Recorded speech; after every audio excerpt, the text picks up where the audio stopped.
Good evening, everybody. Welcome. I'm Linda Paulson. I'm the Associate Dean and Director of the Master of Liberal Arts program here at Stanford. It's my pleasure to welcome you on behalf of the MLA program to tonight's conversation with the Martin Luther King Jr. Professor of History, Clayborne Carson. It's an honor to offer this evening's events to you, and it's great to see by your numbers that there are so many of you here with us tonight. Now, where do we go from here? It's an urgent question for us all, and Dr. Carson, who is the founder and the director of Stanford's Martin Luther King Jr. Research and Education Institute, will help us think about this question that Dr. King himself left unanswered. Let me give you a couple details about tonight. Professor Carson will speak. You can feel free to add under Q&A, which is on the bottom of each one of your screens. We'll use the Q&A function, and we will be asking as many questions as we can manage to at the end of his talk. We'll also be recording this evening's program, and we'll be sending it to you in a few days. Now, this evening was the brainchild of two of our MLA graduates, Naomi Hunter and Katrina Jaggers. So if you know them, thank them. You have them to thank for the next hour. I'd like now to introduce Katrina Jaggers, who will tell you why it's so important that we hear Professor Carson tonight. Katrina is a 2000 graduate of the MLA program. She was born on the south side of Chicago, attended Northwestern and then Stanford. She has spent her whole career in higher education. She currently lives and works in Stockton, California. Katrina, I'm going to turn it over to you now. Thank you, Linda. Hello, everybody. Good evening. I'm so happy that you've joined us today. And I'm going to introduce Dr. Carson to everyone. Dr. Clayborne Carson has devoted most of his professional life to the study of Martin Luther King Jr. and the movements King inspired.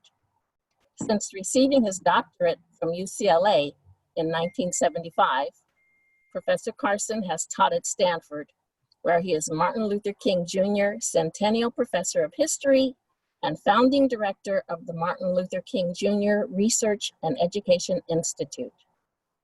As a college student, Dr. Carson participated in civil rights and anti-war protests. Many of his writings reflect these experiences by stressing the importance of grassroots organizing and nonviolent resistance to injustice.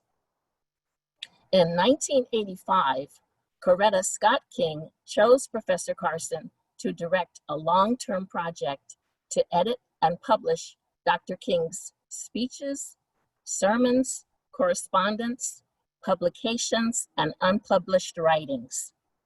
The King Papers Project produced 7 volumes of the papers of Martin Luther King Jr. In 2005, Professor Carson founded the Martin Luther King Jr. Research and Education Institute to endow and expand the work of the King Papers Project. Dr. Carson served as senior advisor for the award-winning public television series, Eyes on the Prize.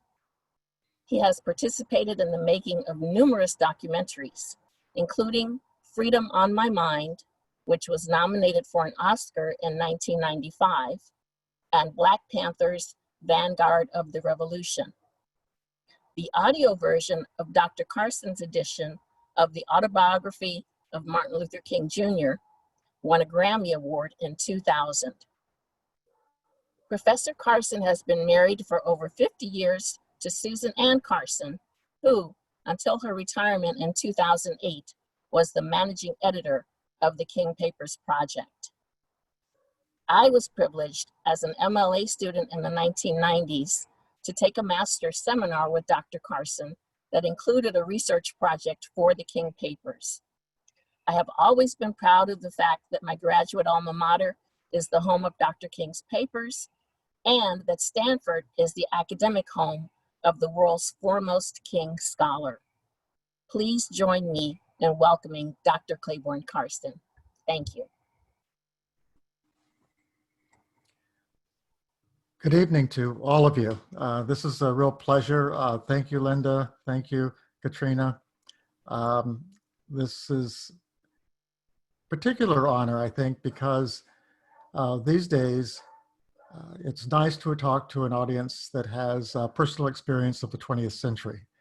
One of the things that strikes me today is that my students don't have any personal experience of that. And so anytime I try to make comparisons and draw lessons from the 20th century, it's like drawing lessons from an ancient time. But I trust that for many of you, this question I'm asking about where do we go from here, King's Unanswered Question, is something that is probably on your mind as you're watching and perhaps participating in some of the protests that are going on. You know, where will it end? What will be its long-term impact? And for that reason, I want to go back to another period when Martin Luther King was asking the same question. Because as I say in the title, I don't think we've answered it. And one way of looking at this question would be to parse it and look at some of the key words in it. And I'll start at the end.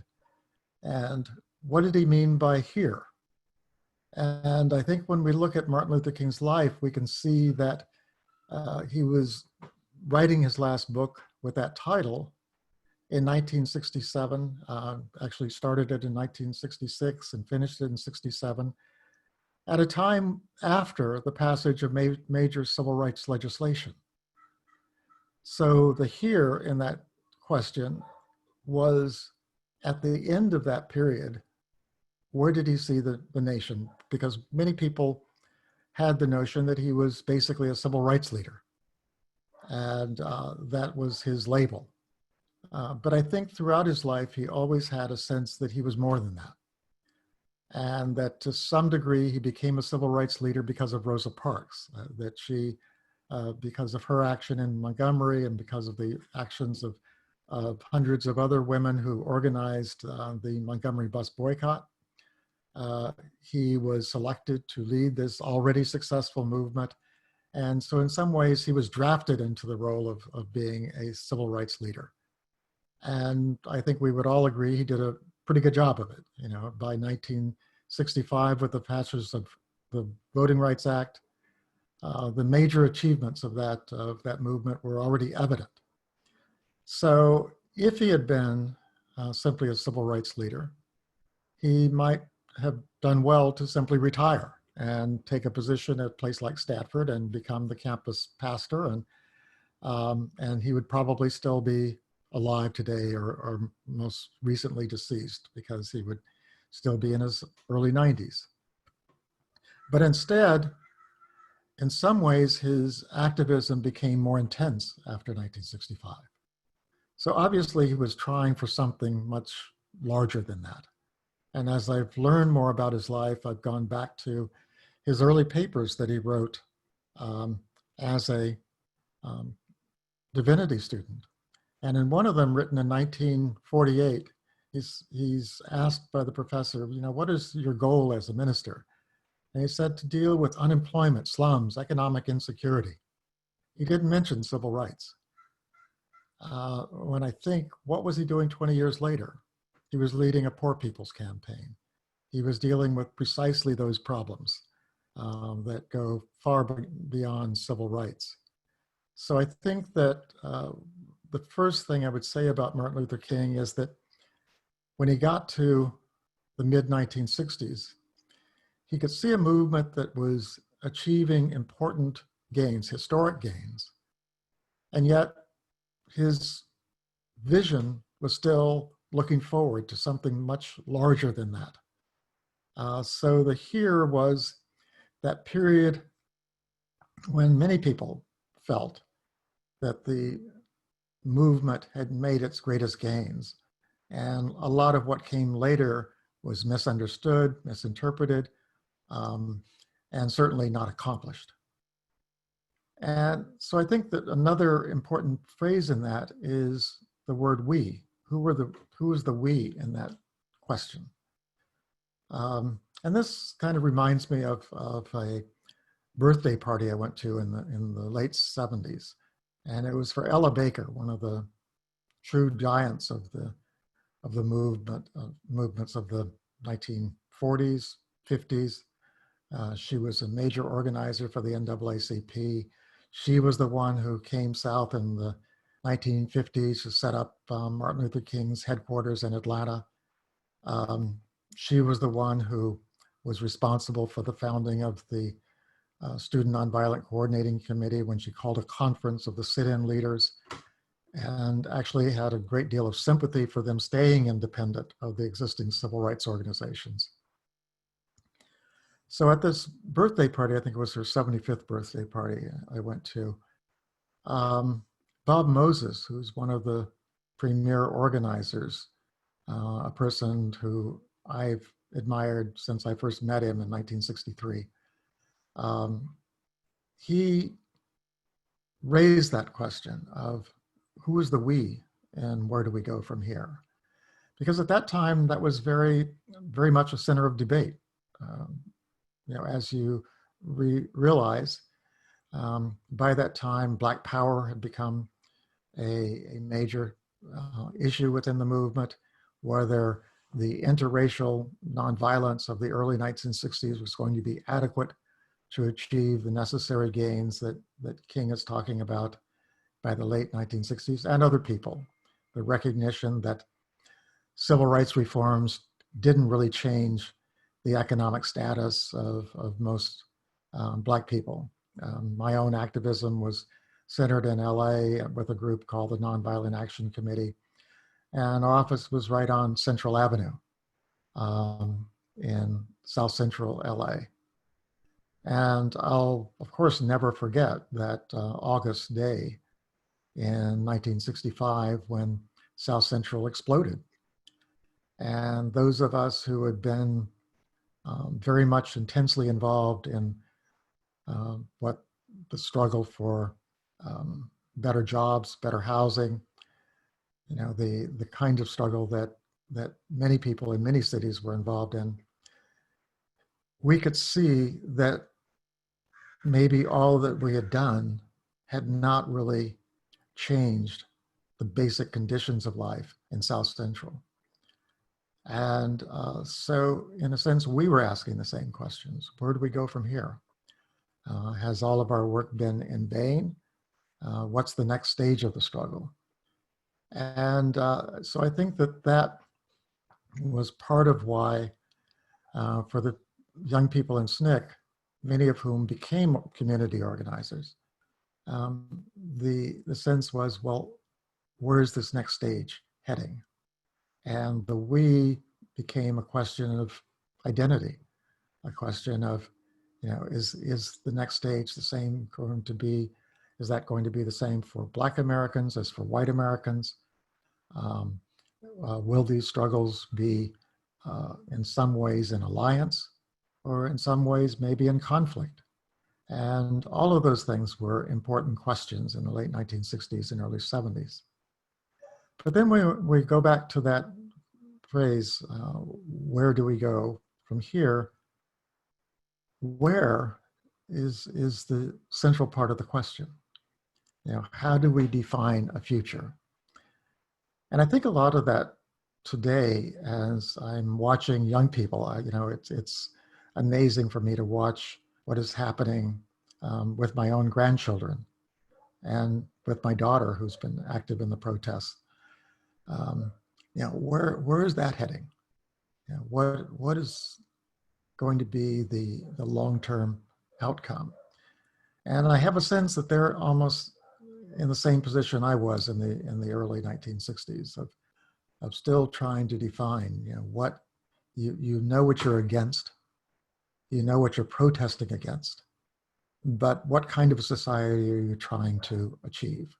That becomes a central issue in any movement. And part of my thoughts about it, when I get called about what do I think of the new protests, first of all, I'm impressed. When I was at 19 years old, I attended the March on Washington. And it was a fantastic event for me because I had never seen so many people in one place. I'd grown up in New Mexico, and so a large proportion of the population of the state were in that march with me. 200, maybe 250,000 people. And it never would have occurred to me, though, that as a 19-year-old, I had anything whatsoever to do with organizing the march. It was organized by these giants of the movement, A. Philip Randolph, Bayard Rustin, people who had spent their life as labor organizers and organizers in various struggles. But within a few days of George Floyd's murder, somehow a movement larger than the March on Washington had been mobilized, and not just in one place, but in many places. And so I have to admire that. I have to say this is something new, something that young people should be very proud of, to be able to mobilize a response. I recall the response to Birmingham in 1963, but it was nowhere on the scale of what young people today have been able to do. But the question, I think, still is, where do we go from here? It's a perennial question. And I think part of what historical perspective provides is the knowledge that it's not often in history where we have these moments where thousands, maybe hundreds of thousands, maybe millions of people are mobilized, seeking change, discontented with the world as it is. And you know that those moments are rare. The founding of the United States and the revolutionary period then, the period at the end of the Civil War and beginning of Reconstruction, the mid-1960s. These moments where everything seems possible, both good and bad. And you might get change that is lasting. You might get change that is transitory. You might get even change that is reactionary and destructive. So for that reason, I think that King's question is always going to be there for us. I hope that as we address that question, perhaps the best way of looking at it is to know that these periods of hope are very short. And this one will be, that's almost inevitable. You can't sustain that kind of activism for very long. And you also get a reaction to it. From many people, a return to peace, an end to demonstrations, an end to disruption.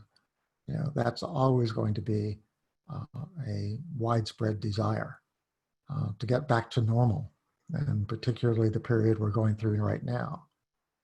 So I think that when we look at King's question, it's one of those questions that has to be answered by every generation that thinks that they can change the world for the better.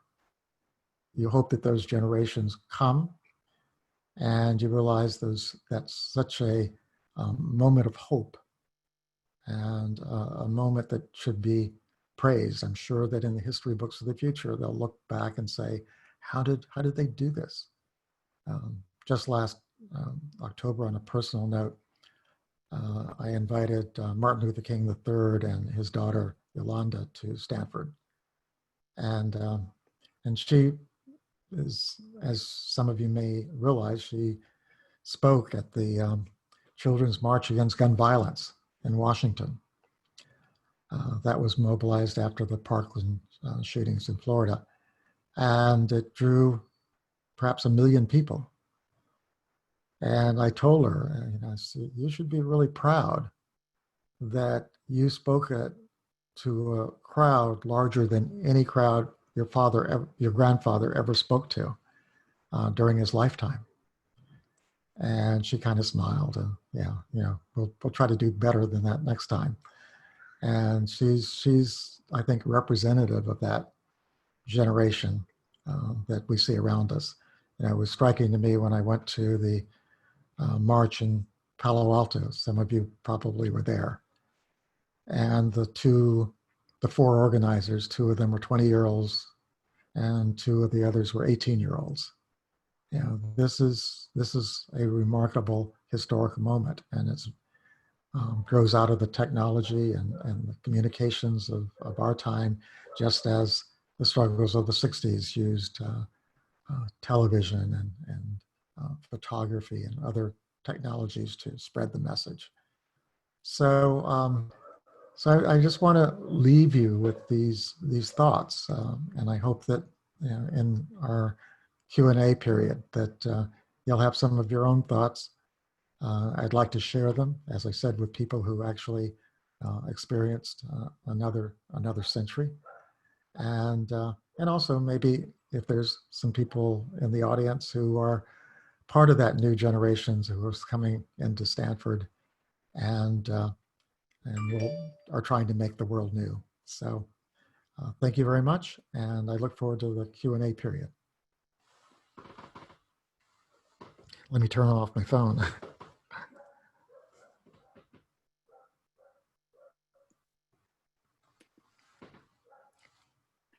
We're going to start the Yes, thank you, Professor Carson. I can hear the applause, and it's time now for some questions, and we're getting quite a few of them. I'll start from. Do you believe that progress will be progressive and gradual, thus measured in generations, or more episodic and revolutionary? I can say what I expect and what I hope. Mm-hmm. It'll be a little bit of each. I think that this is I guess it could be a revolutionary moment in terms of world history. I think that there's been enough evidence in the last 20 years that certain of our problems are global and deeply rooted. And it really has to do with the globalization of the world. It's to me not an accident that these large-scale protests happen at the same time as a pandemic that affects the entire world. The interconnectedness of the world is one of King's themes. And I think that he recognized at that time that this was going to be a theme going into the future. The increasing concentration of wealth and power in the hands of a few. That's the fuel for a revolutionary struggle. It doesn't necessarily mean that the struggle is going to be a social revolution. There are those historians who argue that the French Revolution wasn't really a revolution. It very quickly became an imperial state. So we don't know exactly what the outcome is going to be, but I think it certainly has that potential simply because it is global. So many of these problems are global. The increasing tendency of young people to not see a hopeful future. One example of that is that every generation of Americans has kind of had the assumption that their lives are going to be better than their parents. I don't think that that's a widespread assumption among young people. I think they look back at a time when, I was able to get through UCLA when tuition was $99 a semester. They laugh at that. That's not possible. We're going to be loaded with debt when we graduate. So their sense of optimism is quite a bit different from ours in the mid-60s. We have another question here on the global ramifications of this moment, and we began to talk about that. We've seen Yeah, protests around the world on racial inequality. And what do you think then are the global ramifications of this? I think we began to see that during the mid 20th century, that increasingly young people have more in common with each other, especially in the Western world, than they do with older people in their own country in terms of their perspectives. I think that's become more of a pattern in the 21st century. And it'll probably become, generations are becoming shorter. There's a lot of difference among young people whose all of their life experiences are in a century of a cell phone. So it's not simply the reaction to George Floyd's murder. It's the Occupy movement. It's the various ways in which young people have responded to the uncertainties of being murdered in school.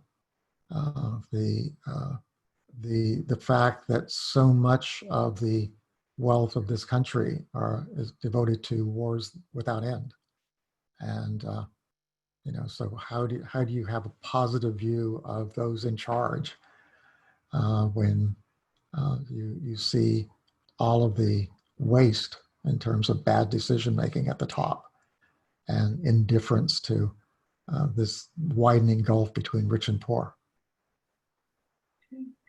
One of the people in the audience is troubled by the suggestion that there hasn't been significant progress made in terms of civil rights in the past 50 years. But is the change and the progress that this person particularly has seen to be dismissed, or has there been progress, in how do you see it? Well, certainly I wouldn't be here. Obviously I was less qualified to teach at Stanford in the 1950s and 60s.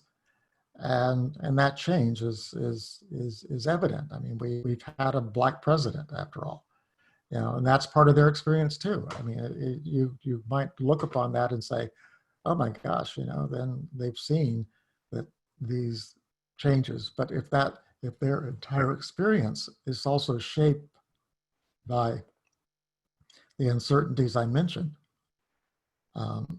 yes, you can have the fact that you've already had reforms, and yet we see widespread poverty in Black communities. We see a huge discrepancy. There was a recent article in the New York Times, which probably some of you saw, which looked at comparing the gulf between Black wealth and white wealth in the 1950s and now. And it hasn't changed. It's still pretty much the same gulf. So yes, you've had certainly occupations opened up. Certainly the culture of the nation has changed a great deal, so that you have very wealthy culture. We have Beyonce, and have other people who have made it in American society, but young people understand that. But that's also part of the frustration, is that, right here in Palo Alto, are any of our kids going to be able to move into homes in a place like Palo Alto? Probably not. It's, a lot of Silicon Valley is going to be off limit, and even getting a job that has a promising future. I know a number of people who have graduated from college and have never had a salary job with medical benefits. This is, you might say that that's a failure on their part, but it's also a change in the opportunity structure that is, that's happened. So, we can have that argument about whether things have changed. I think obviously, yeah, change happens. The question is whether the level of frustration about the pace of change and the direction of change.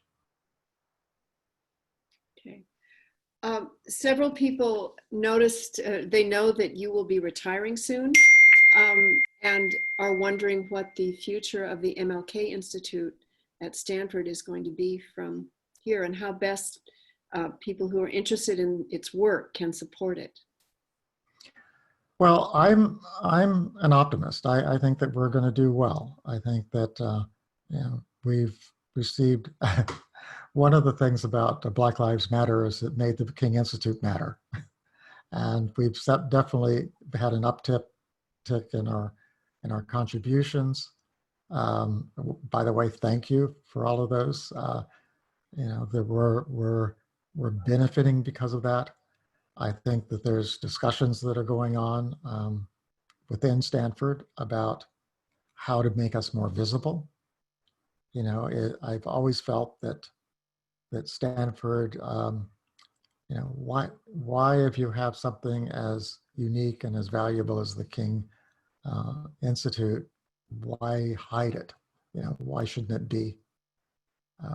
Why shouldn't it be in the Hoover Tower? You know, why? And change the name of it. You know, all of these things are you know, to me, part of what's happening at other universities. You know, we used to have a Woodrow Wilson Institute at Princeton. You know, I think there's always a hope and a possibility that these moments of change are accompanied by changes that have lasting impact. You know, and that's why I think it's not just a symbol, but it's an important symbol for the direction that Stanford wants to take in the future.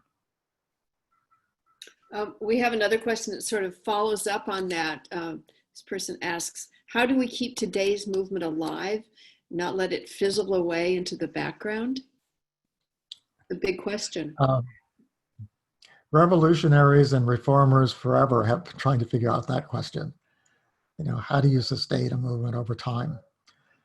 And one of the answers that comes from my experience is you form institutions, and you form them at the grassroots level and try to build from there. Institutions, all kinds of institutions that emerge from movements, they can carry on struggle over a long period of time. You know, there's never been a time when you have large numbers of people engaged in disruptive activism. You know, at a certain point, even someone like myself had to get a job and get married and settle down and have kids and do other things. And so that's always going to happen. But I think that you know, there were a few institutional changes that I think were important, and getting also changes that you know, for example, I look at Bank of America, which was one of our targets in the 1960s of the group I was involved in. At that time, they didn't have a single Black clerk at any of their branches. We pushed them pretty hard, closing down some of their branches, and especially in Black communities at key times. And ultimately they signed an agreement, and who would even remember the time when you could never see a Black bank clerk or a Black grocery clerk. We also had, that was one of our other campaigns.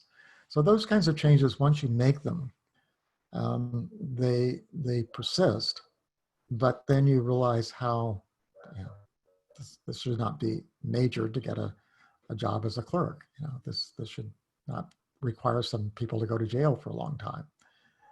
So you see the cost of change, and but I think you also appreciate that you know, how much of the disruption of the campuses during the late 1960s resulted in my being hired at UCLA, or being admitted to graduate program there. And so all of these things are part of what I think are the institutional changes, the formation of things like Black Studies programs. All of these things were, I was there with St. Clair Drake when he helped establish the program at Stanford. And that program is now there for 50 years. So that's an institutional change. It still needs more support, but it's a change that still persists on the Stanford campus. One of our attendees asks, after 1965, King seemed to be moving toward a class struggle around economic questions from a race struggle around freedom. Economic disparity is still a serious problem. Do you see the modern movement embracing a more economic theme and one that moves beyond the Black race? Well, I think the quote I used earlier indicated that was early for King. That was early for Martin and Coretta. Martin Coretta was an active in the Progressive Party movement of the 1940s. She was close, she knew Paul Robeson and other people involved in the progressive. She was a delegate to the 1948 Progressive Party Convention. So both of them were very interested in socialistic ideas. One of the gifts that Coretta gave Martin very early in their courtship was a copy of Looking Backward by Edward Bellamy, which is a kind of a science fiction novel where a guy falls asleep in the 1880s and he wakes up in the 21st century and America's become a socialist nation. Not by revolution, by the way, but simply because people wanted change, and that was the result. So of course they were very interested in class. Race was I think what made the civil rights struggle was that you can't even get to a struggle about anything else when your very citizenship is in question. And when you have this Jim Crow system that existed in the South, that just had to be attacked and destroyed before you get to anything else. If you don't vote in areas where Black people are most populous, then everything else about the political future of the nation has become beyond your control. So I think it was no accident that King had to get to the here in his question before he would get to where to go from there. Okay. Would you say that the focus today is mostly on police brutality rather than the more systemic issues at hand? And would you suspect that this is because addressing the institutional system may just be too difficult? The way I look at it is that the background of all of this is discontent with America as it exists in the 21st century, especially for young people. And that what provokes the protests is pretty much the same as what provoked anti-slavery activists in the 19th century or civil rights activists in the mid 20th century. It's the outrages. Yes, you might be concerned about larger issues of social justice, but when you see on television or when you read back in the 19th century, when you read Frederick Douglass's account of being enslaved and all the other slave autobiographies, and you understand, why was it that Uncle Tom's Cabin was the best-selling novel of the 19th century? That writers like James Baldwin and others were prominent in them, because they were able to address these issues in a way that affected people deeply. And so I think that emotional reaction to injustice is always going to be the start of any sort of movement. Hardly anyone enters a movement, at least people I knew, Maybe those who were born to leftist parents might enter a movement with an ideology already formed. But I think most of us get involved, and gradually we begin to develop a deeper understanding of why is that outrage still happening? Why do we have this style of policing in Black communities? Why, to take example from Stanford,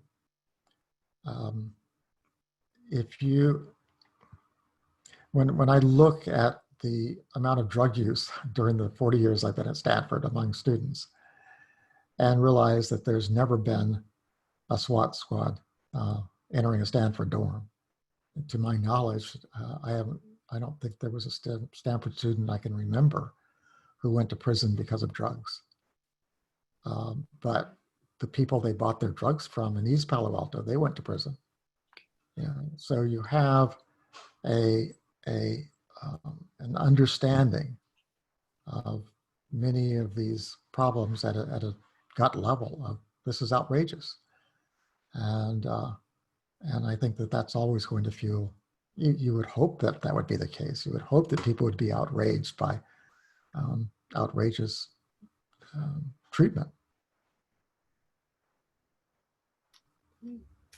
Thank you.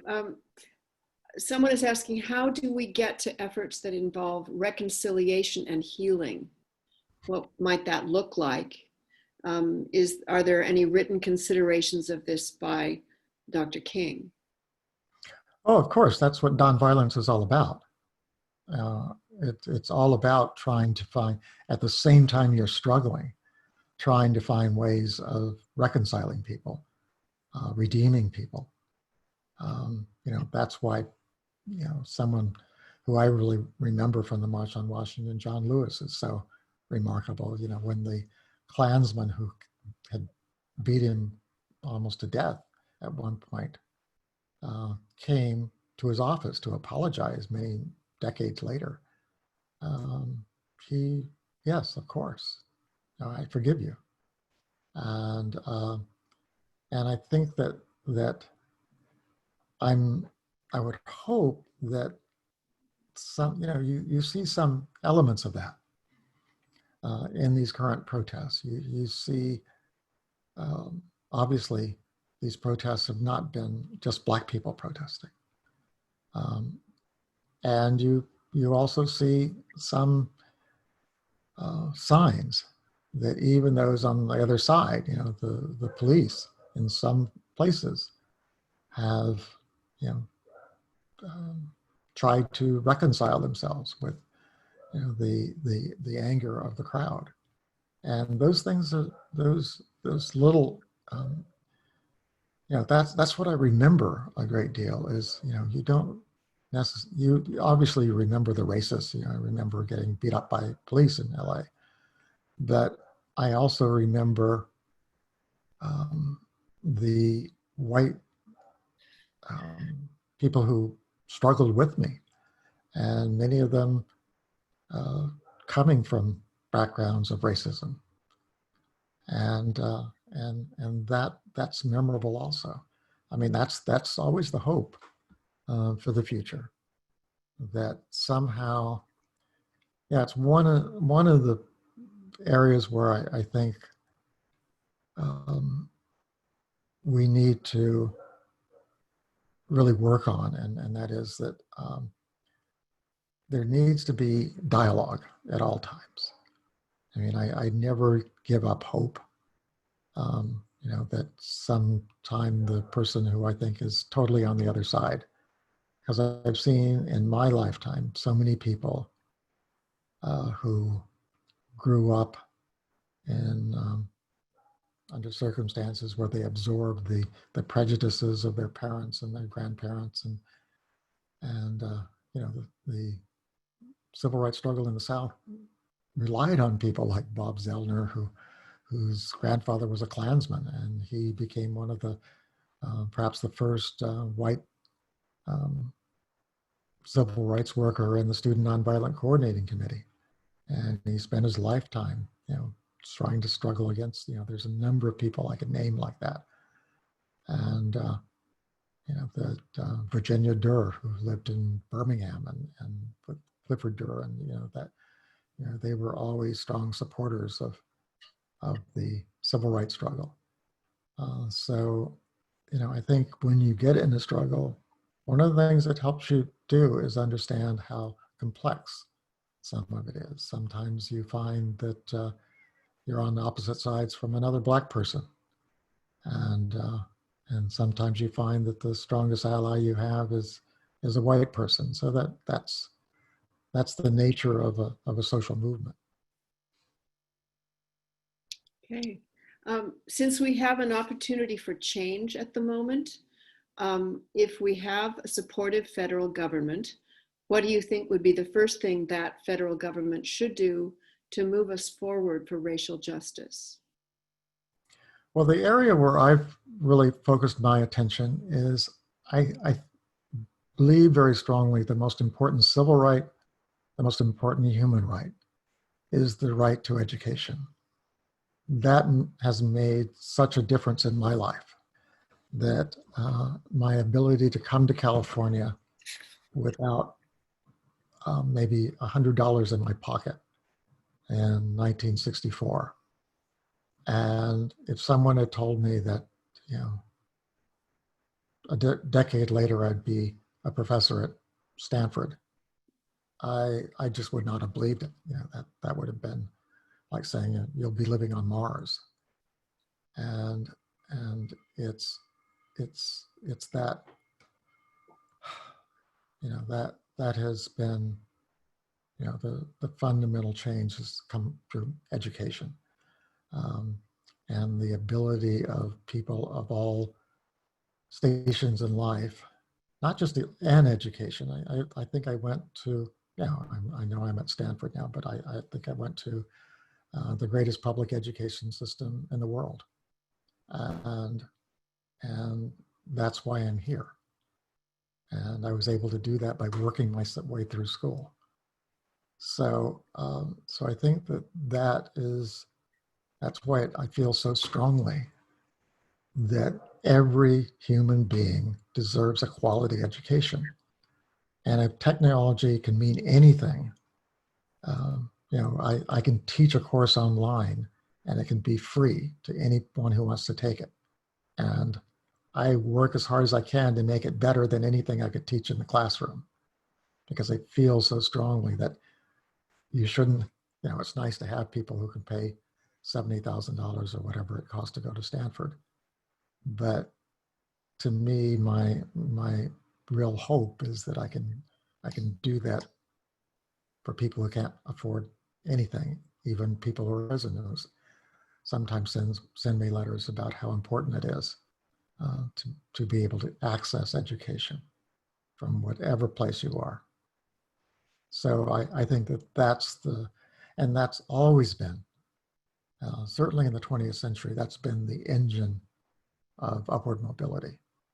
And I think the saddest thing that has happened is that the escalating cost of education and the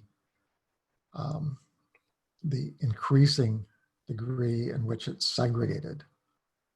We talk about the Brown decision in 1954, but more Black kids go to predominantly Black schools today than 60 years ago, 70 years ago now. And no one, I don't think, in their right mind would say that a predominantly Black school on average has the same quality as a predominantly white school in the United States. And to deal with that problem, to me, is the most important way of saying whatever the inequities of the present, we're going to deal with them going forward. Okay. We have time for a couple more questions. What are your thoughts on the advocacy to defund police departments, and what would Dr. King say? Well, I think we should really be considering how to change the whole nature of policing. And you know, this is not original with me. I just read what other people have proposed. And it's, you know, defunding is one side of the issue. The fact that we spend an enormous amount of money on policing as it is, and it doesn't work very well. You know, police do not solve very many crimes. I would argue that it's not even set up to solve crimes. You know, otherwise, why are rape kits sitting in warehouses? You know, the whole focus is on, I guess I would use Trump's word, domination. It's domination of communities. You know, it's not even, you know, who would argue that policing is about controlling drugs? It's about dealing with drugs in one community, but not in another community. You know, people who live in suburbs don't have to worry about their doors being broken down. And, you know, so I think we need to get away from this notion that policing is about forcing one's will on, you know, that just exacerbates the problem. And so I'd like to see experiments in community policing, a variety of ways of dealing with the different problems that often lead to a domestic issue becoming a police issue, or a drug issue becoming a police issue. You know, and again, this is, you know, very personal to me. You know, I have a brother who was arrested for crack, and it was a few weeks after passage of a mandatory minimum prison sentence. So because he was not able to afford more expensive drugs like, you know, pure cocaine, he ends up having to go to prison. And this has had a tremendous impact on his life. And, you know, that kind of, you know, how, and I've dealt with countless cases at Stanford of kids who have drug problems, alcohol problems, and they're able to get sent to counseling and, you know, other avenues. As I said, you know, maybe I'm missing something, but I don't think I can remember a single Stanford student going to prison because of drugs. And I can guarantee you drugs were, you know, I lived in the dorm for 4 years. So this is not idle speculation. And so I've seen how in one community it can be the end of your life, basically, because you're not going to get a job. You're going to be damaged for the rest of your life. And for someone else, it might be a diversion to a psychologist. And, you know, so I think we need to change what we mean by policing and understand that it's not the same as controlling crime. It's a very different exercise. Thank you. George Floyd's murder has been an unprecedented catalyst for change, but his death is hardly an anomaly. Why now? Why now this response from privileged communities? Because they see it. You know, it's, if you don't see it, you don't believe it. And, you know, I grew up, you know, my dad was a security inspector, so I grew up around guns, and he was also a career military person. So I had a, you know, mixed perspective about this. But, you know, when I arrived in LA, I saw how police interacted with the Black community there. And, you know, it's I'm even forgetting the question right now. Remind me, Linda. Oh, sorry. I was going for the next one. Excuse me. No, I mean that question. Just put me back on track because I don't want to go off on a. This was why now? Why is the privileged No, I'm community just saying now responding? that people see it, and I wouldn't have believed it until I saw it, Mhm. and it's because that was not what my experience growing up in a small town where I was one of 3 Black families there. And so I think that seeing it and seeing the brutality of it is, and for me, experiencing it, that's something that makes it real for people. Now, it shouldn't take that. I mean, you should take somebody's word for it. But often seeing a video of a policeman murdering somebody, and under normal circumstances, in other words, under the circumstances of the entire scope of American history, that policeman would have never been even reprimanded. It would never have been fired from his job. That those kinds of cases were common. And, so this is something that that I think we are very fortunate to live in a world where not only is it possible, but now everybody recognizes that their cell phone can be a weapon of defense, and that. But again, it shouldn't take that. It shouldn't take being able to vividly see something to simply believe the testimony of hundreds of people, and also, I think among young people, perhaps the fact that yes, we do have a lot of interchange of information. That's part of the youth culture between Black Americans, and it's part of hip hop culture is the exchange of viewpoints among young people of various races, and I think that's helped in terms of saying things that would have been limited to the Black community 20, 30, 40 years ago are now kind of the common knowledge of young people, sometimes to the distress of their parents, but it has become part of their culture, and I think that has fueled this discontent that we see right now. Thank you. I'm going to ask one more question, and I just have to compliment all of you who've been turning in these questions. They're wonderful questions. And I am so sorry that we don't have the 8 hours it would take to answer all of them. But I will ask the one last one.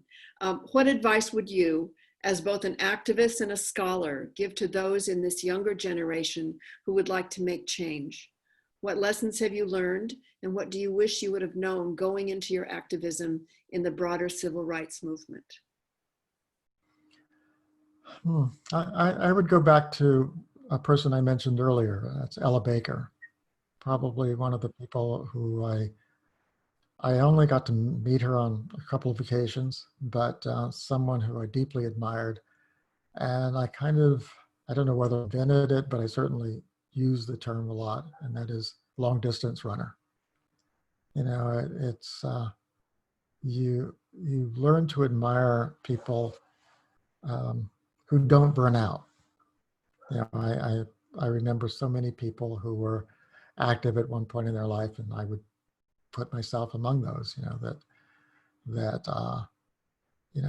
you move on. You move on to other parts of your life, and yet when I was at that birthday party for Ella Baker, it was in New York, and the the people who came represented the 30s, the 40s, the 50s, the 60s, and 70s. I think somebody joked that, if someone had came and blew up the place where the birthday party was held, they would have wiped out 4 or 5 generations of activists. And that was because her life starting as a young woman and, ending as an elderly woman. Throughout that entire time, she was one of these people who didn't get the message that the struggle was over. That the civil rights movement was something you could refer to in the past tense. That struggle, and it's a different way of life. I could name a number of other people who I put in that category of. They just seem to never get the message that the struggle is over, and that it's maybe like the abolitionists of the 19th century who recognized that when the slaves were freed, the struggle wasn't over. In some ways, it had just begun, and those are the people who kind of made a fundamental change in American in American life, opening up schools in the South, and including the school where Coretta King went to school in Marion, Alabama. That was opened by, the abolitionists who went down and said, the anti-slavery struggle is not over. We as white people need to go and complete the struggle. And that means providing quality education for Black kids in the Deep South.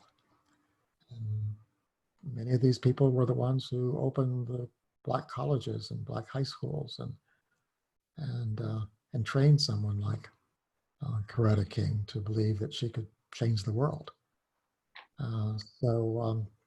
Yeah, long distance runners, not the sprinters. And I say that knowing that I was more the sprinter. I talk and study, but what is the Taylor Swift song? Only the young can run. I don't run as well as I once did. So here I am being the professor.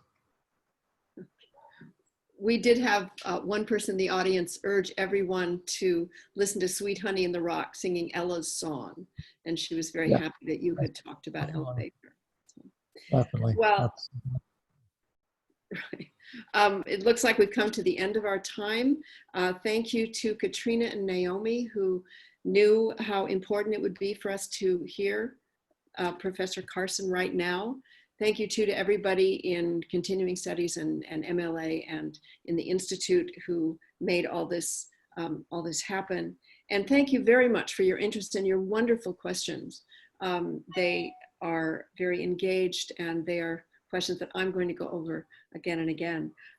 Most importantly, of course, thank you to Professor Clay Carson. You've given us a lot to think about and many reasons to strive toward answering some of those unanswered questions we've been talking about. Thank you, and good evening to all of you.